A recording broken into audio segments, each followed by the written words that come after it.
They're going to come from Clearwater and work it out, please. Look, let me just go by the show. Yeah, it's close, it's close. We ain't gonna even do that no more. We ain't gonna do that no more. Good to see you. Good to see you. Hello there. How are you? Good. Good to see you again. Yes, ma'am. Welcome. Hey, Mr. How you doing, man? Looking forward to seeing you. We gotta make it happen. We really gotta put it Yeah, that's back and forth. And then we were out like all week last week, so. You doing okay? Yeah. In addition to, I mean, it's when not appropriate. Yeah, that's right. So absolutely. okay. I'll send you an email. Okay. Yeah, Brother Johnson? Yeah. That's right. Hello. How are you? That's great. How are you? Went really well. Need to sign every time? Yeah, that's right. Just that. So absolutely.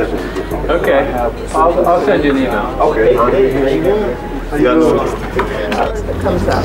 I remember a couple years ago, there was a hard-fought effort to get minority participation in some building of the city, and Councilman Nurse can probably help me out, because I remember specifically you saying to them, make sure you do a good job, or something to that effect. Do you remember the occasion that In construction projects, we require, first it was voluntary, and in fact the contractors created the incentive, which they never used. So we made it mandatory, and it's 10% of the labor has to be hard to hire or people with a record, and 10% have to be in apprenticeship programs. They fought that, but now they like it because unemployment is low and they need a growing workforce. But if it isn't mandatory, it's not going to happen. Right.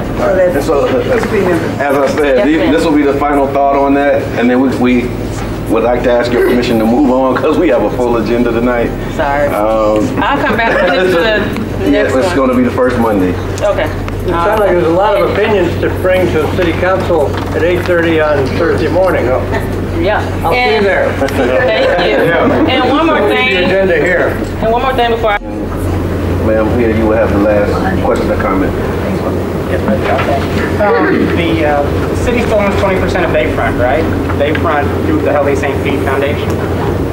So Bayfront does over $1 billion worth of revenue per year. Based on its filings with the federal government, it does less than 1.5% in terms of charity work, and it doesn't seem to do anything beyond that. You also have Johns Hopkins, which took over the hospital, and they're sitting on $250 million worth of excess capital in the last 5 years. And so is there anything that's going to be done with the leases that the city gave these organizations over the years? Is there any triggers in there to try to convince them that they should not look to Brooksville for employees and contracting? You know, we just had that Bayfront, if you can help me out, and I don't think anything is in their lease like that. Trying to... Healthy St. Pete owns 20%, the city owns 20% of the hospital, correct? Another number I'd like to put out there for you that's really frightening to me, 18,000 households, not people, households in the city of St. Petersburg spend more than half their gross income for housing right now. I'm not talking about people moving here, people graduating from school. That was the end of 2016. 18,000 households. I mean, that's kind of insane. And so I'm going to put on my disruptive hat. Actually, this year is 408,090, and that's between 2011 and 2015. Yeah, combined, yeah. Combined.